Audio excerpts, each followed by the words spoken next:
నమస్కారం. నా పేరు దివ్య. వార్తల్లో ముందుగా ముఖ్యాంశాలు.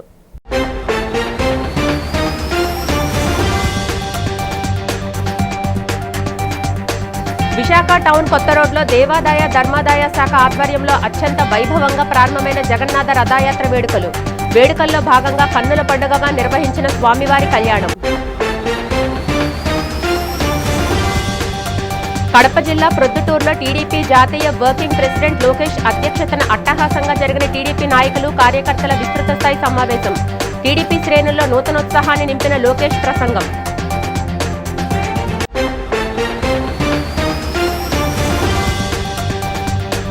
ఈ నెల 28న భక్తి శ్రద్ధల నడుమ జరగనున్న సింహాచలం శ్రీ వరాహలక్ష్మి నృసింహస్వామివారి గిరి ప్రదక్షిణ ఏర్పాట్లపై అధికారులతో సమీక్షా సమావేశం నిర్వహించిన విశాఖ కలెక్టర్ అభిషేక్ కిషోర్.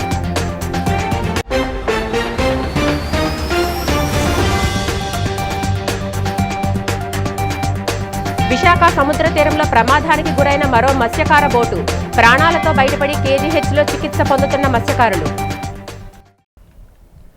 కడప జిల్లా ప్రొద్దుటూరు టీడీపీ కార్యకర్తల సమావేశంలో ఆ party working president Nara Lokesh YCP అధినేత జగన్పై తీవ్ర విమర్శలు చేశారు.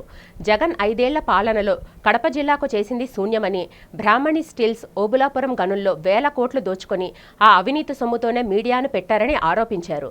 వైసీపీ ఫ్యాక్షనిజం తెస్తే కూటమి ప్రభుత్వం జెస్డబ్ల్యూ, ధార్మియా వంటి ఫ్యాక్టరీలు తెచ్చి ఉద్యోగాలు కల్పిస్తుందని స్పష్టం చేశారు.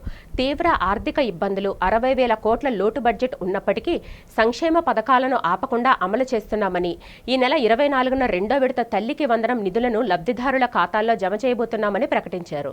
నిరుద్యోగుల కోసం డిఎస్సి కానిస్టేబుల్ పోస్టుల భర్తీతో పాటు జాబ్ క్యాలెండర్ విడుదల చేశామని చెప్పారు. మై టీడీపీ యాప్ ద్వారా కష్టపడిన క్షేత్రస్థాయి కార్యకర్తలను గుర్తించి పదవులు ఇస్తామని హామీ ఇచ్చారు. కేంద్రం సహకారంతో టీడీపీ, జనసేన, బీజేపీ కూటమి సుదీర్ఘకాలం కొనసాగుతుందని, వైసీపీ సోషల్ మీడియా కుట్రలను తిప్పికొడుతూ కూటమి శ్రేణులు ఐక్యంగా ముందుకు సాగాలని లోకేష్ పిలుపునిచ్చారు. ఏకంగా బంగారం వ్యాపారంలో కూడా మీరు నంబర్ 1. ఏ వ్యాపారం మీరు వదిలిపెట్టరు, అనుకుంటే చేసి తీరుతారు. ఆ పట్టుదలనే ప్రొద్దుటూరుకి పునాది అని ఈ సభాముఖంగా చెప్తున్నా.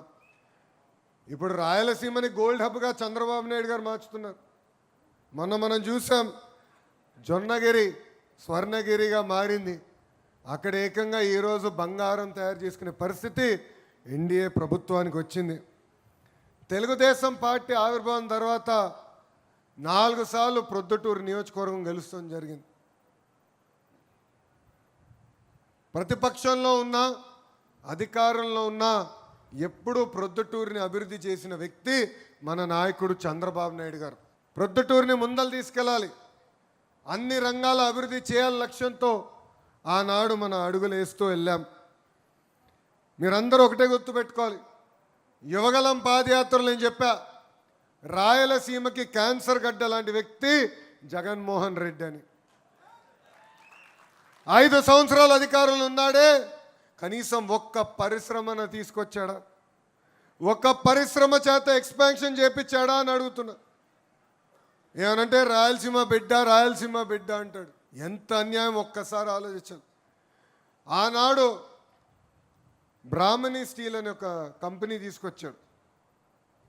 ఆ కంపెనీకి సుమారుగా 11,000 ఎకరాలు 18,000 రూపాయలకి ఇచ్చారు. ఇంకొక 3,000 ఎకరాలు 25,000 రూపాయలకి ఆ కంపెనీకి ఇచ్చారు. ఆనాడు మనందరికీ సినిమా చూపించారు. ఆ ఉక్కు ఫ్యాక్టరీ వల్ల 10,000 మందికి ఉద్యోగాలు, ఇండైరెక్ట్గా 1,00,000 మందికి ఉద్యోగాలు వస్తుందని. దేశంలోనే ప్రముఖ పుణ్యక్షేత్రం సింహాచలం వరాహలక్ష్మి నృసింహస్వామి వారి వార్షిక గిరి ప్రదక్షిణ మహోత్సవ ఏర్పాట్లపై విశాఖపట్నం జిల్లా కలెక్టర్ అభిషేక్ కిషోర్ అధికారులతో ఉన్నత స్థాయి సమీక్షా సమావేశం నిర్వహించారు. ఈ ఏడాది గిరి ప్రదక్షిణకు లక్షలాదిగా తరలివచ్చే భక్తులకు ఎలాంటి ఇబ్బందులు కలగకుండా పటిష్టమైన చర్యలు చేపట్టాలని ఆయన ఆదేశించారు. 32 కిలోమీటర్ల గిరి ప్రదక్షిణ మార్గంలో భక్తుల సౌకర్యార్థం త్రాగునీరు, మజ్జిగ పంపిణీ కేంద్రాలు, తాత్కాలిక మరుగుదొడ్లు, వైద్య శిబిరాలు ఏర్పాటు చేయాలని అధికారులు ప్రజలకు సూచించారు.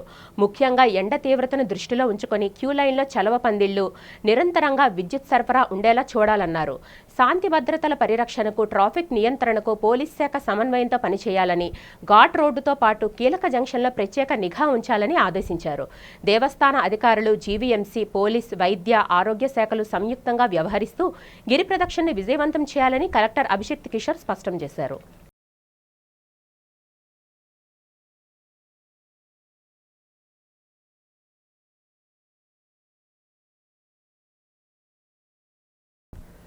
గంజాయి స్మగ్లర్ల ఎత్తులను అనకాపల్లి జిల్లా పోలీసులు చిత్తు చేస్తున్నారు. ఈ నేపథ్యంలో పోలీసుల తనిఖీల్లో ₹1,00,00,000 విలువగల గంజాయి భారీ ఎత్తున పట్టుబడింది. రావికమతం పరిధిలో గుడివాడ జంక్షన్ వద్ద చేపట్టిన ఈ తనిఖీల్లో 220 కేజీల గంజాయితో పాటు అక్రమ రవాణాను ఉపయోగిస్తున్న 2 కార్లను పోలీసులు స్వాధీనం చేసుకున్నారు.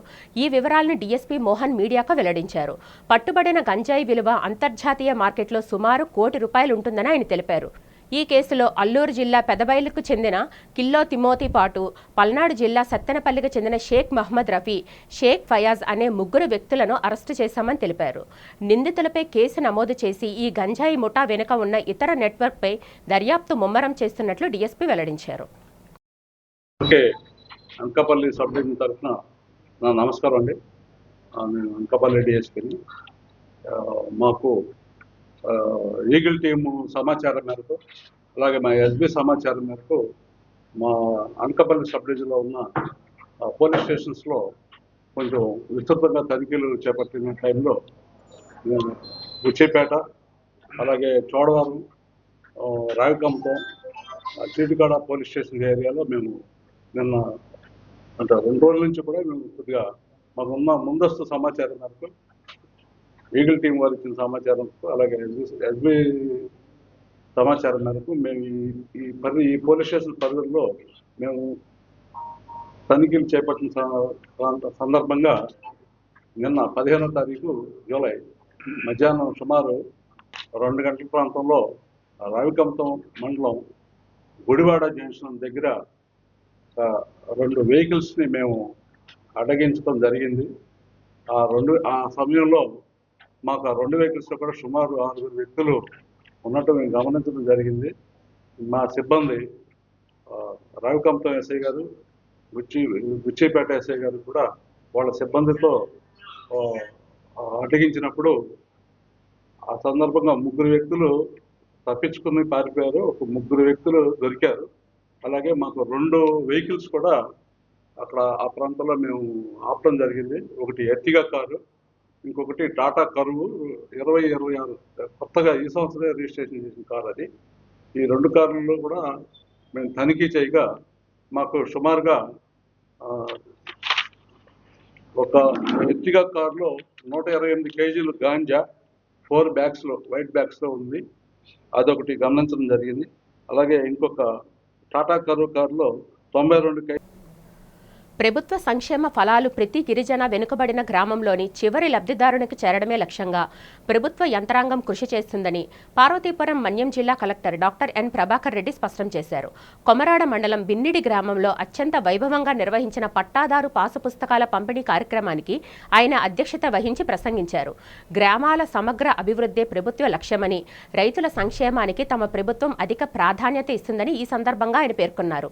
అర్హులైన రైతులందరికీ పూర్తి స్థాయిలో రెవెన్యూ సమస్యలను పరిష్కరించి భూ హక్కు పత్రాలు, పాస్ పుస్తకాలు అందించడం ఎంతో సంతోషకరమని కలెక్టర్ వివరించారు.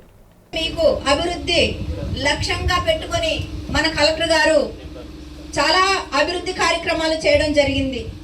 మీరు ఏ విధంగా జీవనోపాధి సాగిస్తున్నారని చెప్పి గతంలో 100 రోజుల ముందే మీ దగ్గరికి రావడం జరిగింది. మరి అలాగే విద్య, అలాగే మీరు ఏ విధంగా యాజమాన్యం చేస్తున్నారని మీ బాగోగులు చక్కగా తెలుసుకొని గ్రామ ముస్తాబే కాదు ఫ్యామిలీ ముస్తాబు కూడా పెట్టడం జరిగింది.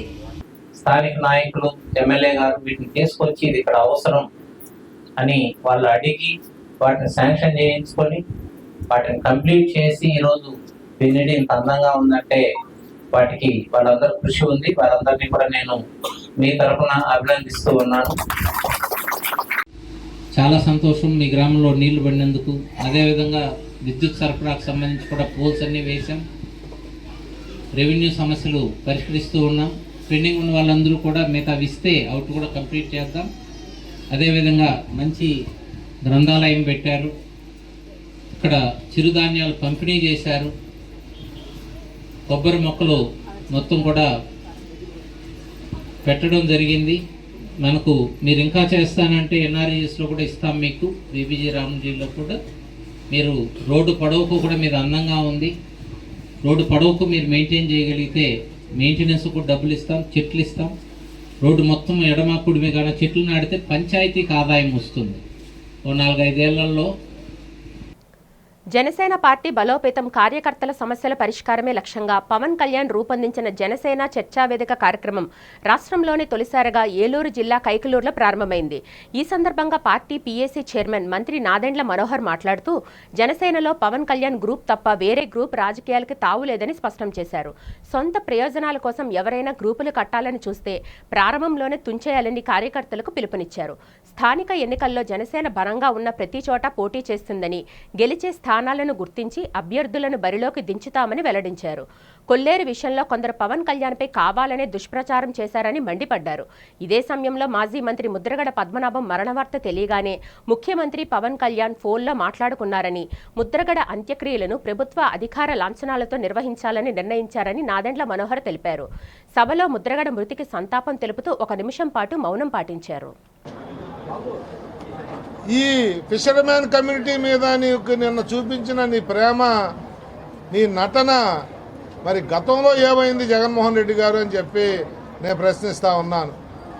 గతంలో ఎవరన్నా చనిపోతే పరామర్శకు కూడా రాని నువ్వు, గతంలో ప్యాకేజీలు ఇవ్వటంలో ఏమాత్రం ముందు చూపు లేకుండా ముందుకు రాని నువ్వు, ప్రతి సంవత్సరం క్రాప్ హాలిడే ఏటకెళ్ళని టైంలో వచ్చే డబ్బులు కూడా ఇచ్చే 5,000, 10,000ని కూడా టైంకి ఇవ్వకుండా సంవత్సరాల తరబడి తిప్పించుకున్న మీరు ఇప్పుడు ఎవరన్నా క్రాప్ హాలిడేలో 10,000ని 20,000 చేసి అదే నెలలో క్రాప్ హాలిడే ఉన్నప్పుడే మేము వెళ్ళి మా చేతులతో ఈ 2 సంవత్సరాలు ఇస్తా ఉన్నాం.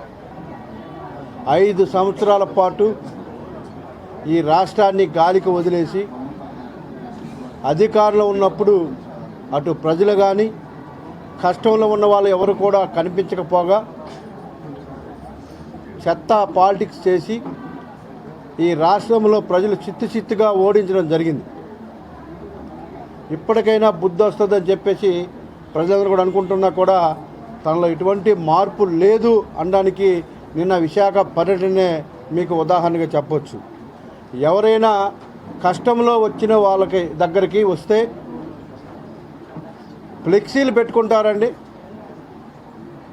విశాఖపట్నం సౌత్ అంతా జెండాలు పాతుకుంటారండి, నగరం అంతా సుందరీకరణ చేస్తారా అంటే నువ్వు బల నిరూపణకు వచ్చావా లేకపోతే ఆపదలో ఉన్న వాళ్ళని పరామర్శించడానికి వచ్చావా?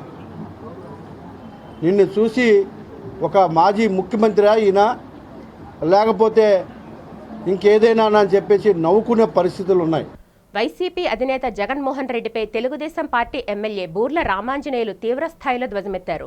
ఈ సందర్భంగా మంగళగిరి టీడీపీ కార్యాలయంలో ఆయన మీడియాతో మాట్లాడారు.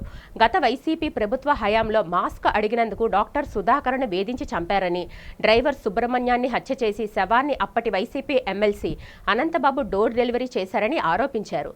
ఆయా ఘటనల్లో దళిత సామాజిక వర్గానికి చెందిన బాధితులను జగన్ ఎందుకు పరామర్శించలేదని, ₹1 కోటి పరిహారం ఎందుకు ఇవ్వలేదని నిలదీశారు. దళితులంటే చులకన భావన ఉందన్న ఆయన ఇప్పుడు కేవలం రాజకీయ స్వార్థం కోసమే జగన్ పరామర్శల పేరిట శవయాత్రలు చేస్తున్నారని దుయ్యబట్టారు. గుంటూరులో వైసీపీ కార్పొరేటర్ కారు కింద పడి ఆ పార్టీ కార్యకర్త సింగయ్య చనిపోతే అతడి ఇంటికి వెళ్లకుండా కుటుంబ సభ్యులను ప్యాలెస్కు పిలిపించుకున్నారని మండిపడ్డారు. అలాగే అమర్నాథ్ గౌడ్పై పెట్రోల్ పోసి తగులబెట్టిన ఘటనలోనూ, పులివెందుల్లో దళిత మహిళ నాగమ్మపై జరిగిన సామూహిక అత్యాచార ఘటనలోని బాధితులను జగన్ ఏనాడు పట్టించుకోలేదని, ఎలాంటి పరిహారం ఇవ్వలేదని రామాంజనేయులు ఆగ్రహం వ్యక్తం చేశారు. అందరికీ నమస్కారం. గత 2 రోజులుగా ఎలినో ఎలాంటి తీవ్రత ఈ వాతావరణంలో చూపిస్తుందో ఆంధ్రప్రదేశ్ ప్రజలందరూ కూడా జగన్మోహన్ రెడ్డి యొక్క శవయాత్రలు మళ్ళా మొదలయ్యాయో అని అబ్బురపడిపోయేటటువంటి పరిస్థితులు గత 2 రోజులుగా మనం గమనిస్తున్నాం.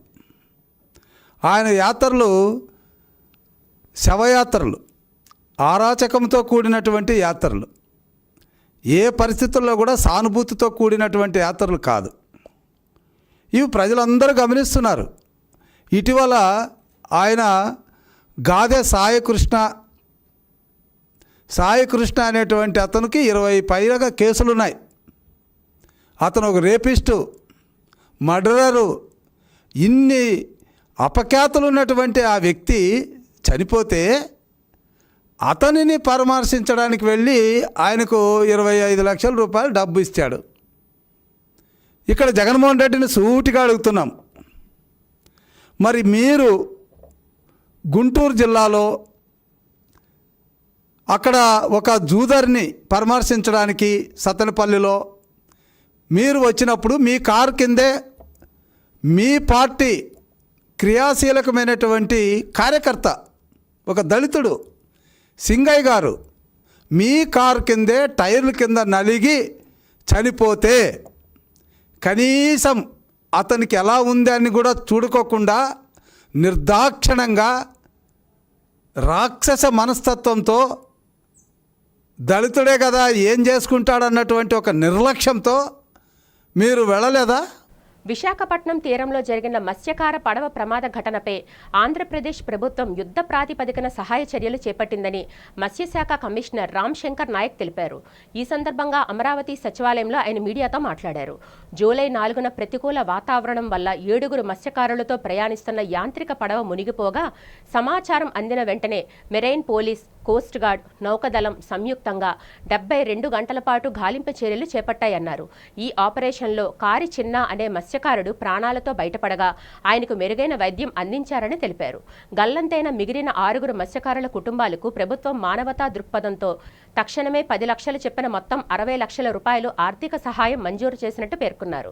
రక్షించబడిన చిన్నాకు అదనంగా 50,000 వైద్య సహాయం అందించామన్నారు. అధికారిక ప్రక్రియ పూర్తయ్యాక నిబంధనల ప్రకారం బాధిత కుటుంబాలకు మరో 10 లక్షలు చెప్పిన పరిహారం అందుతుందని, భవిష్యత్తులో తీర ప్రాంత భద్రతను మరింత బలోపేతం చేస్తామని అధికారులు స్పష్టం చేశారు. నమస్కారం అండి. మా మిత్రులు ఐజీ మెరైన్, మరి ప్రకాష్ జైన్ గారు, విశ్వనాథం గారు అందరూ ఉన్నారు, ఆఫీసర్స్. విశాఖపట్నం తీరంలో జరిగినటువంటి బోట్ సంఘటన చాలా విషాదకరమైంది. అందులో 7 మంది మత్స్యకారులు వేటకు 1వ తేదీ వెళ్ళారు. చేపలు వేట సాగించుకొని గంగవరం పోర్టు దగ్గరలో 10 నాటికల్ మైల్ దూరంలో ఉండగా ఇంటికి మన ఫిషింగ్ హార్బర్ వైజాగ్కు వస్తున్న తరుణంలో ఇంట్లో వాళ్ళతో కూడా కాంటాక్ట్ చేసి మాట్లాడారు. వస్తున్నాము అన్నారు.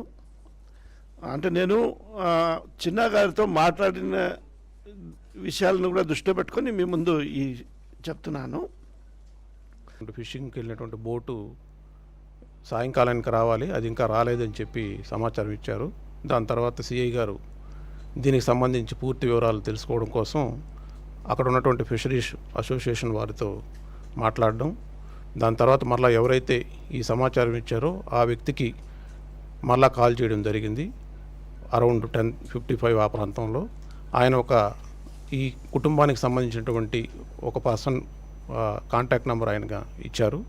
వారితో మాట్లాడి పూర్తి వివరాలు అరౌండ్ 11:30 ఆ ప్రాంతంలో వారికి సంబంధించినటువంటి పేర్లు, కాంటాక్ట్ నెంబర్సు, వారి ఆధార్ కార్డ్ డీటెయిల్స్ ఇవన్నీ కూడా వారు తెలుసుకున్న తర్వాత ఏదైతే సెర్చ్ అండ్ రెస్క్యూ ఆపరేషన్కి సంబంధించినటువంటి ఆ ఫార్మేట్ ఉంటుంది, దాంట్లో వీళ్ళ డీటెయిల్స్ అన్నీ కూడా ఫిల్ చేసి నావీకి, కోస్ట్ గార్డ్కి అరౌండ్ 12:15, 12:17 ఆ టైంలో ఇద్దరికి కూడా మెయిల్స్ పంపించడం జరిగింది.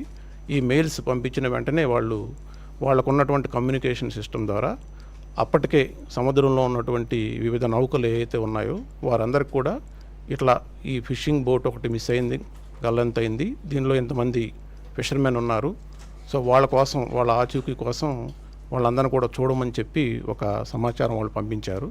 సో దానిలో భాగంగానే నెక్స్ట్ డే ఎవరైతే ఈ కర్రీ చిన్న అనేటువంటి ఫిషర్మెన్ ఉన్నారో వారు అటువైపుగా వెళ్తున్నటువంటి ఈ పనామా రిజిస్ట్రేషన్ బోటు, ఆ బోటు యొక్క యాంకర్ని ఆయన పట్టుకొని ఉండడం అరౌండ్ 7:30 మార్నింగ్ ఆ టైంలో ఆయన్ను గుర్తించి ఆయన రెస్క్యూ చేయడం జరిగింది. దాంతో సైమల్టేనియస్గా విశాఖ టౌన్ కొత్త రోడ్లో దేవాదాయ ధర్మాదాయ శాఖ ఆధ్వర్యంలో శ్రీ జగన్నాథ స్వామివారి దేవస్థానంలో రథయాత్ర మహోత్సవాలు ఘనంగా జరుగుతున్నాయి. ఇందులో భాగంగా స్వామివారి కళ్యాణోత్సవాన్ని అర్చక బృందం వైభవంగా నిర్వహించారు. ఈ వైశాఖన ఆగమ సాంప్రదాయం ప్రకారం లక్ష్మీ స్వరూపినిగా సుభద్రాదేవి అమ్మవారితో జగన్నాథ స్వామివారికి జరిగిన ఈ శాంతి కళ్యాణ వేడుక కన్నుల పండుగగా సాగింది. ఆలయ ఈవోటి రాజగోపాల్ రెడ్డి సారథ్యంలో జరిగిన ఈ పవిత్ర కార్యక్రమంలో ధర్మకర్తల మండలి చైర్మన్, సభ్యులు మరియు పెద్ద సంఖ్యలో భక్తులు పాల్గొన్నారు. కళ్యాణోత్సవానికి విచ్చేసిన భక్తులందరికీ ఆలయ అధికారులు తీర్థ ప్రసాదాలు అందజేశారు.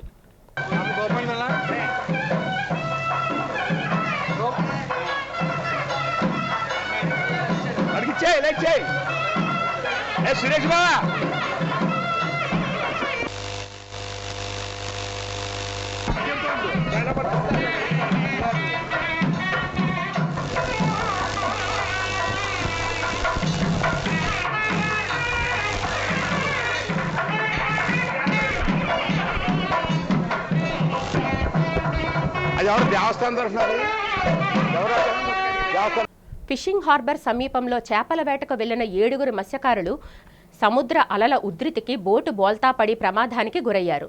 వేట సాగిస్తుండగా సాగర జలాలు ఒక్కసారిగా వలను లాగేయడంతో పడవ తిరగబడి మత్స్యకారులపై పడింది. అలల తాకిడికి బోటుతో పాటు వారు పెద్ద రాళ్ల మధ్య చిక్కుకుపోయినప్పటికీ ధైర్యంతో బోటును పట్టుకొని ప్రాణాలతో బయటపడ్డారు. ఈ ప్రమాదంలో 4 మత్స్యకారులకి గాయాలు కాగా తాతారావు, ఆకాష్ అనే 2 మత్స్యకారులు తీవ్రంగా గాయపడడంతో వారిని చికిత్స నిమిత్తం కేజీహెచ్కు తరలించారు. మరో 2 చికిత్స పొంది డిశ్చార్జ్ అయినట్టు కేజీహెచ్ అధికారులు అధికారికంగా ప్రకటించారు. ఈ ఘటన వల్ల 2.5 లక్షల విలువైన బోటు, 2 లక్షల రూపాయల విలువైన వల పూర్తిగా దెబ్బతినడంతో తాము తీవ్రంగా నష్టపోయామని ప్రభుత్వం స్పందించి తామును ఆదుకోవాలని మత్స్యకారులు కోరుతున్నారు.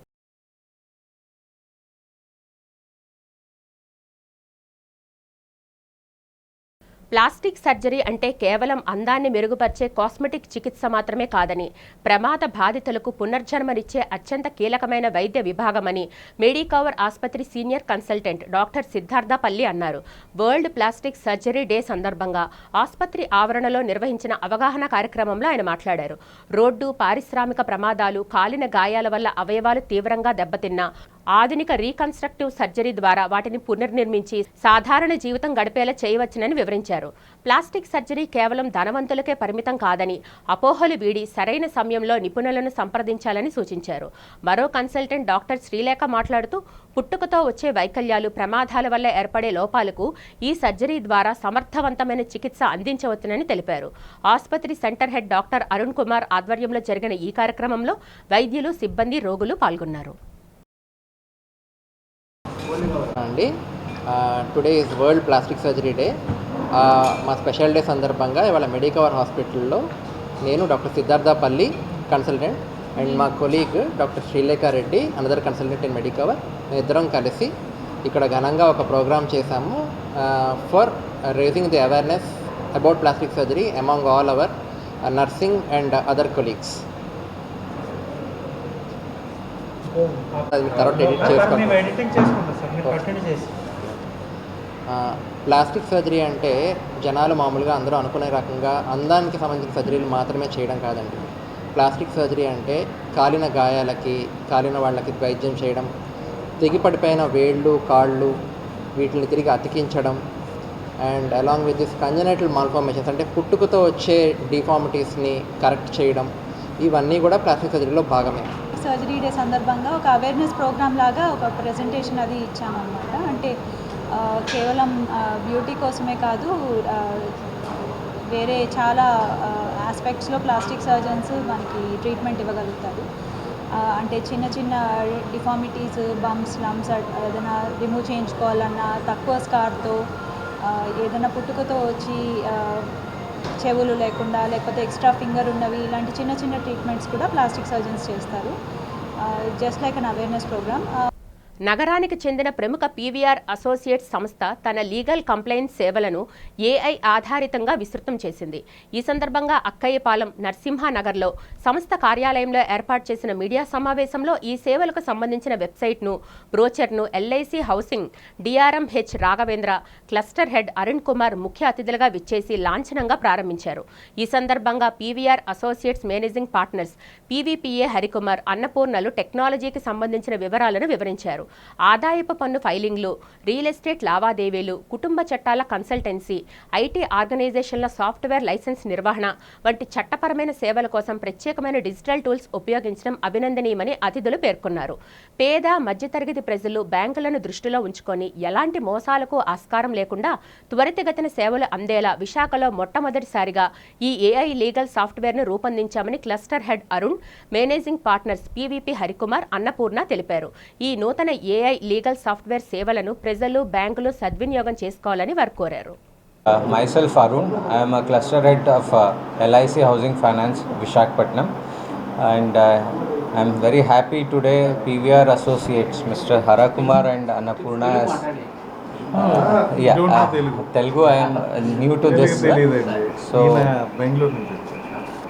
so I heartily congratulate both of them for their new launch of the legal software. When I say legal software using AI technology, this is one of the first time in Visakhapatnam. చాలా efforts పెట్టాలి, but దీనివల్ల అన్ని రకాలుగా బ్యాంకులు కానివ్వండి, ఎందుకంటే ఇప్పుడు బ్యాంకుల విషయంకి వచ్చేసరికి చాలా స్కాములు జరుగుతున్నాయి. ఇలాంటి సాఫ్ట్వేర్తో మేము యాక్యురసీతో ఇవ్వడానికి చాలా ఉపయోగపడుతుంది.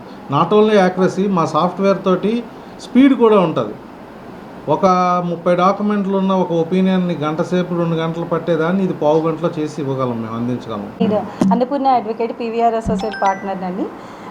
సో మీరు అడిగిన దానికి అంటే పేద ప్రజలకు ఏమైనా లబ్ధి పొందుతుందా అని అన్నారు. డెఫినెట్గా పొందుతుందండి. ఇప్పుడు ఏదైనా ల్యాండ్ రిజిస్ట్రేషన్ అయినప్పుడు డబుల్ ద రిజిస్ట్రేషన్ అనేది అవుతుంది. సో అది మనం ఈ వెబ్సైట్ ద్వారా, అంటే మేము ఏదైతే సాఫ్ట్వేర్ని ఇంట్రడ్యూస్ చేసామో దాని ద్వారా ఏంటంటే డబుల్ ద రిజిస్ట్రేషన్ వచ్చినా సరే అక్కడ మనకి ఐజీఆర్ వెబ్సైట్ నుంచి కానీ లేదా రెవెన్యూ దగ్గర నుంచి కానీ కలెక్ట్ చేసుకొని బక్కన్నపాలెంలో 234 సిఆర్పీఎఫ్ బెటాలియన్ ఆధ్వర్యంలో శ్రీ జగన్నాథ రథయాత్ర మహోత్సవాలు గురువారం అత్యంత వైభవంగా ప్రారంభమయ్యాయి. జూలై 16 నుంచి 27 వరకు జరిగే ఈ వేడుకలకు CRPF commandant Manoj Kumar Yadav, second in command Bishnu Charan Monkhia ఇతర అధికారుల ఆధ్వర్యంలో ఘనంగా నిర్వహిస్తున్నారు. ఉదయం ప్రత్యేక పూజలు, వేద మంత్రోచ్చరణలు, మహిళల సాంప్రదాయ కోలాటాల నడుమ స్వామివారి రథయాత్ర భక్తి శ్రద్ధలతో సాగింది. ఈ 12 రోజుల ఉత్సవాల్లో భాగంగా స్వామివారు మత్స్య, కూర్మ, వరాహ, నృసింహ, వామన, పరశురామ, శ్రీరామ, బలరామ, శ్రీకృష్ణ, శేషపాన్పు వంటి వివిధ అవతారాల్లో భక్తులకు దర్శనమివ్వనున్నారు. ఈ మహోత్సవాల్లో భక్తులు పెద్ద సంఖ్యలో పాల్గొని స్వామివారి ఆశీస్సులు పొందాలని నిర్వాహకులు కోరారు. हमारा यहाँ पर जो 234 का हमारा सीआरपीएफ कैंपस में आज रथ यात्रा का प्रोग्राम हुआ.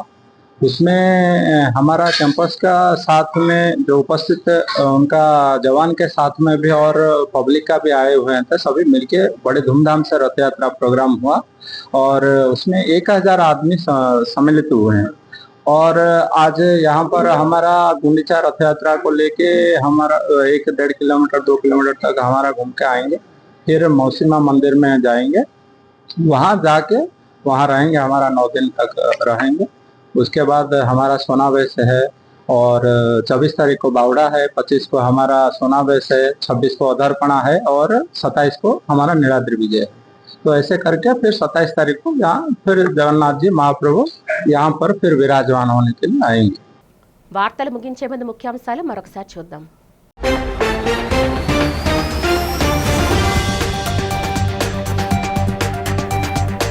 విశాఖ టౌన్ కొత్త రోడ్లో దేవాదాయ ధర్మాదాయ శాఖ ఆధ్వర్యంలో అత్యంత వైభవంగా ప్రారంభమైన జగన్నాథ రథయాత్ర వేడుకల్లో భాగంగా కన్నుల పండుగగా నిర్వహించిన స్వామివారి కళ్యాణం. కడప జిల్లా ప్రొద్దుటూరులో టీడీపీ జాతీయ వర్కింగ్ ప్రెసిడెంట్ లోకేష్ అధ్యక్షతన అట్టహాసంగా జరిగిన టీడీపీ నాయకులు, కార్యకర్తల విస్తృత స్థాయి సమావేశం. టీడీపీ శ్రేణుల్లో నూతనోత్సాహాన్ని నింపిన లోకేష్ ప్రసంగం.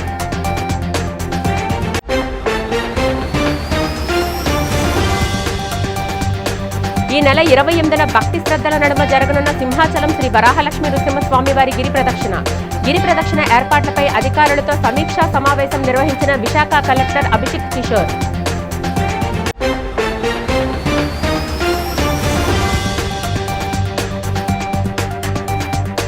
విశాఖ సముద్ర తీరంలో ప్రమాదానికి గురైన మరో మత్స్యకార బోటు ప్రాణాలతో బయటపడి కేజీహెచ్లో చికిత్స పొందుతున్న మత్స్యకారులు. ఈ వార్తలు ఇంతటితో సమాప్తం. నమస్కారం.